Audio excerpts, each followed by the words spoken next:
అంతర్జాతీయ వేదికపై భారత యువ ఆర్చర్లు మరోసారి విజయకేతనం ఎగరవేశారు.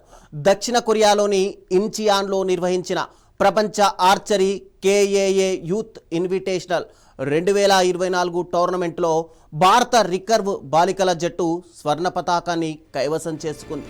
ఆగస్టు 10 నుంచి 14 వరకు జరిగిన ఈ పోటీల్లో భారత అమ్మాయిలు అద్భుత ప్రదర్శనతో ఆకట్టుకున్నారు.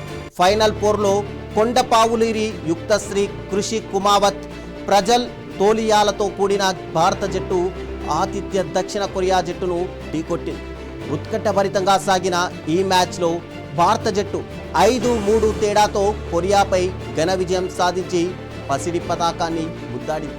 ఈ విజయంలో ఆంధ్రప్రదేశ్కు చెందిన యుక్తశ్రీ కీలక పాత్ర పోషించడంతో రాష్ట్ర వ్యాప్తంగా హర్షాతిరేకాలు వ్యక్తమవుతున్నాయి.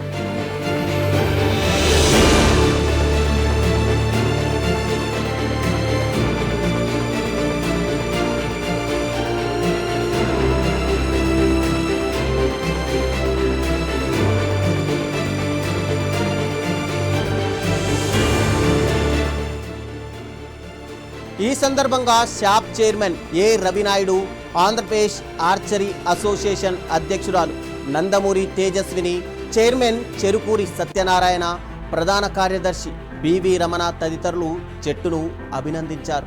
ప్రస్తుతం భారత సీనియర్ విభాగంలో టాప్ 8 ప్రాబబుల్ ఆర్చర్లలో ఒకరిగా కొనసాగుతున్న యుక్తశ్రీ ప్రతిభను వారందరూ కొనియాడారు. ఆమె ఉన్నతికి కృషి చేసిన తల్లిదండ్రులను, కోచ్లను ఈ సందర్భంగా వారు ప్రత్యేకంగా ప్రశంసించారు.